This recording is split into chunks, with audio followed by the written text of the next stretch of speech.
me ankasa de me share nnwom to ase no enye high life ko na me dey start na me to gospel Kristo asafo church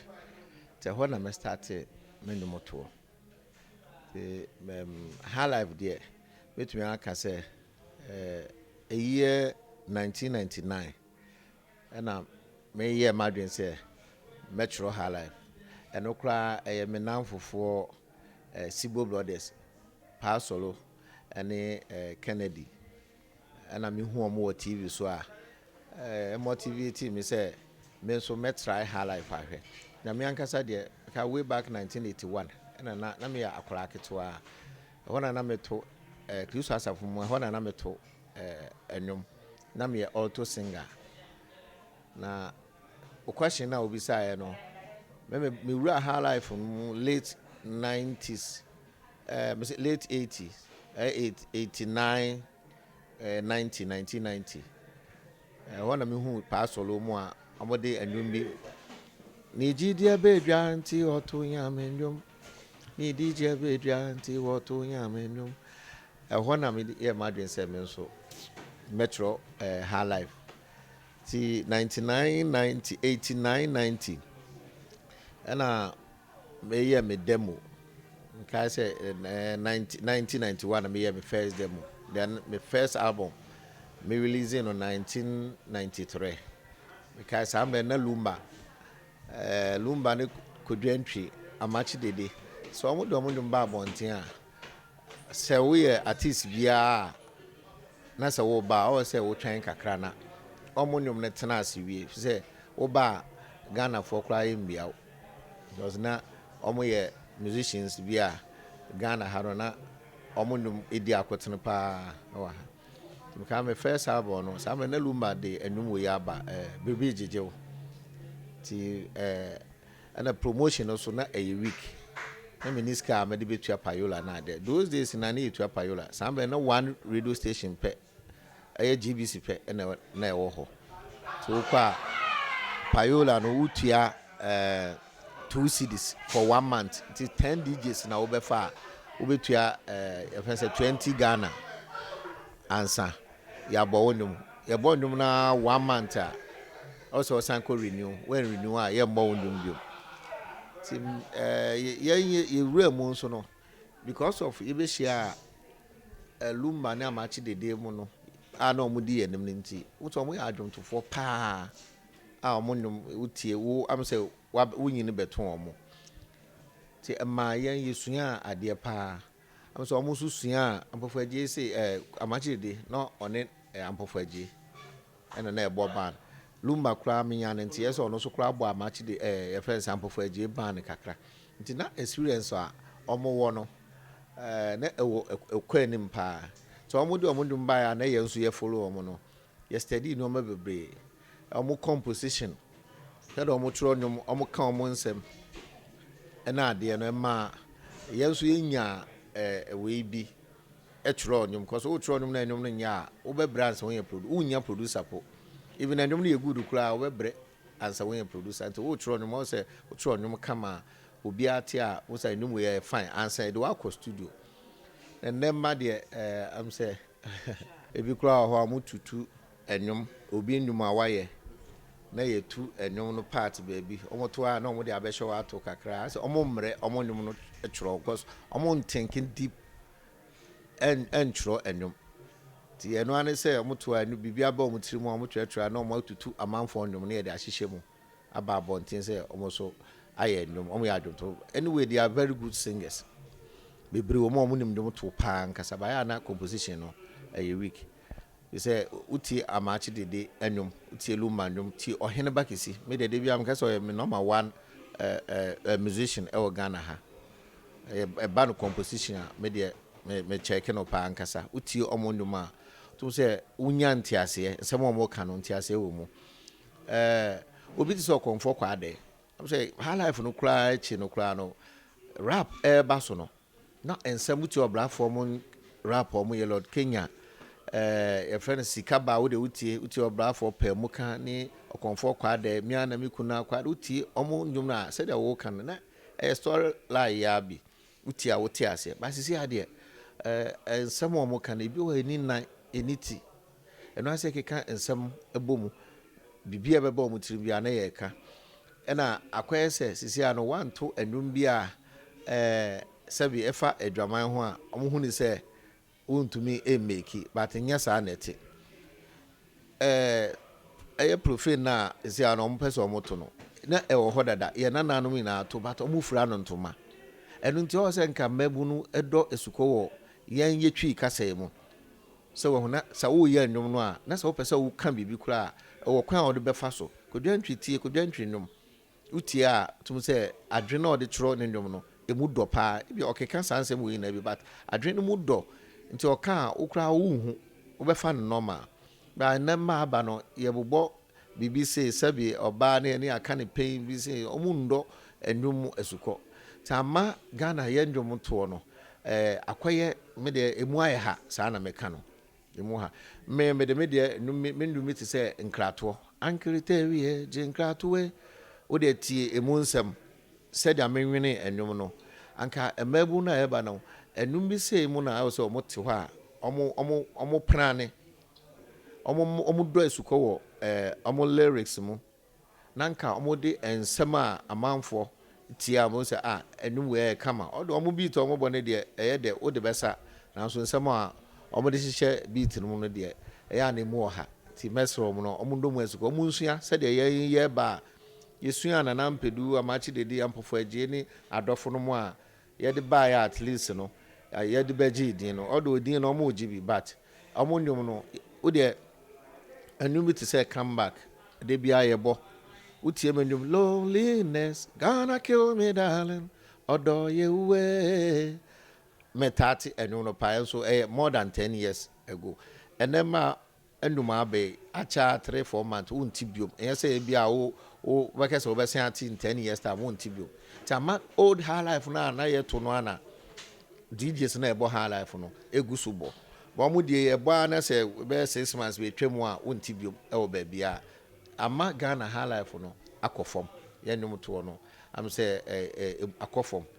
ti ya na de bia menya platform bi say a misre minuanum adwumtofo no omo ye high life singers no a jasisi ana akwese obia ate ada obia mpese ode ndum baba so de bakura se de yenya young guys na ye ba se omo nyum na emu enye duru sa no sa so na yenya ho DJ sa omo so omo pe sa nyum no nti wo ye high life no ye de bi kura omo hunu se omo bu se eno atwamu ba music ntwamu uko Nigeria omo nyum ntwamu ebrochi memu ba bia no we beka se enum atwamu Ghana pe na wo de wo ye musician kura wo ba so acha 1-2 years na se no ho atwamu o ye footballer o beji din be 3-4 years o se yes no ho Ghana pe ti ya am say ya yesuatra o ye bibia ye yemu so question na obisa no anu ye na me de ama wo se me said I make me start music no me hu se na nampedu me ni free and me antise na nampedu ene ebi adofo ekon ebifo paabobu ni amachi de ebifo omo ina no me very good musicians obi anam ne le man tise ampofo agye ene obi ti se CK man ana Pa Thomas ni Papa Yansen si AB Crantel ni Dr. KJ Simu ebirumu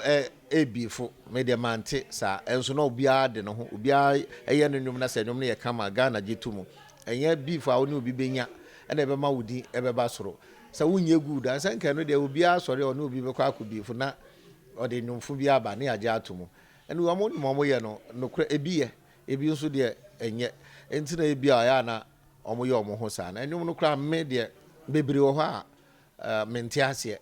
omo keka monsam no bubobo mi se ya me de minim ne ekwa no anse ai fancy gina we pija yensa na ye de ekogu na china no wabetena TV so the best fancy singer na so the best musician e wo Ghana ha yesi so no the best musician bi e Ghana obi anam ne lay mu a we release wonum na say kama nko a obenya wo fans ye beto amakakra aba ho ti beef ne de me de omo kasa me ne omo nya adwe no omo an omo creative bi sa e ma no e ya aba ho ate enya no kure na e so wo de wo ho atwam e na ye me start say me making me hit no me ni your friend say sambre no mo ano mo esiso no na omo de feel ya me ne omo ye we ya nyini ye omo nyina me hu say e bia na nipa nko nware ye sambre wa ware ene ne yere ana oba one ne kunu ete omo awo enti odo omo still no omo ye we fans mbom de ba say o kobo show anase we bibia ye be di a chire said na first no mususu ano ye wo ye no omo je bibia ni aye omo first anyway na ebe bia ye omo fede but sa mbre no bebre o ho a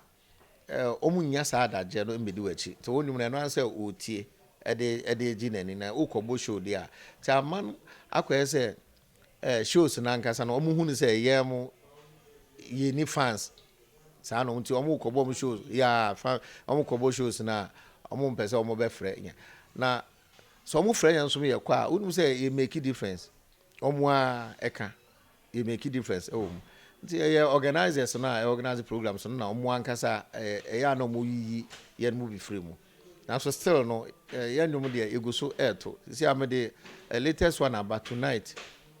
me promote eno nkaka akra ti so omo amfre nyama ya nkobo show ni bia ye de ye fa onwom na ye na o question no was I say shows na ye nya ska film and no kura ya bo shows pa Ghana han outside na Ghana han me to about 3 shows a day emra na Lucky Mansah ejina na na so no me kasa na nche se me gina me na so sisia o me gina me na so because me nduma nkofom na me breaki kakra me ye nyoma kakra na ebebo ma brabo mu because na me to nyom no me sika me nya na me de ye me save de ye me de invest ti me tuma say me invest kakra this nyom to no amma sika mfiri ho amma me nya bi free investment amaye emu me wo hotel see 18 bedrooms hotel ho ayeboa me wo event center between afanimpa be 1000 eno kra no de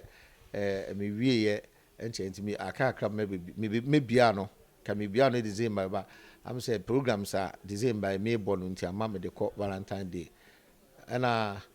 me wo business kakakra so me tumbrodo and my wife e wo bakery we ti say music no amwa sambre say music shows na mba ya na me wo and other ones are ebo na metatu kwan me obi a me hustler ti me hwe na bia Ghana highway ya me twam ticket me kwa me nkwatena ho me nkoye stardom ho ko e meduma kakaji kakra gumbotum na mabanti me yoke yeah and a photo ba ko nso say uye anwum na kakra ba wo ho a say da me di kan kai no also university up and come no bebre abewure mu amoye good sisi amutu kwan kobo programs na ade enya ye peja wo kosoro na wo ya ade wo say program a wo bo no unya bibi kakra no na je say no ane say wo de toto ntare akese mpabo akese kasa akese de mu dabi also university na nne wo say wusa kira wabodwe be fita say Lucky Mansah de sambe no e bia wo fans na ne di wachi mre bia na wo nyine no sa fans no munyina so enyini nti munya adaje embe follow sa abio to edin a obekọ form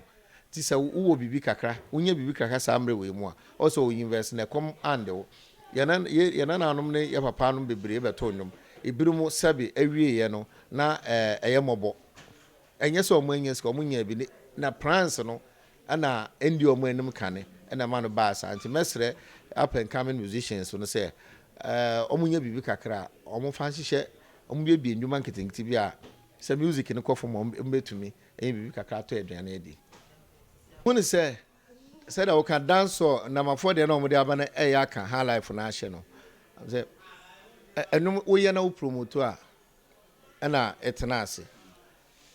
because say boys ya ba omo nyum no omo ya omo promote ko social media ene Facebook ne Instagram ne WhatsApp na de ya ededa ho at the same time no so no radio stations no ye bopa sisi a high life na akwa say DJs na eba no I say old ones no omunim enum pa no omo na ya na omo bo high life na up and coming high life your friends up and coming DJs no omo bo ndum radio so no omo na omo bo sa dance ya wo ka ho asemi me ya ndum koma no hunu say we dey enum we dey atwam eno ni problem a sisi a high life no enya sonso a enya enye say high life a ye de ba na enye eye pa because obi ntumi meka nchem say we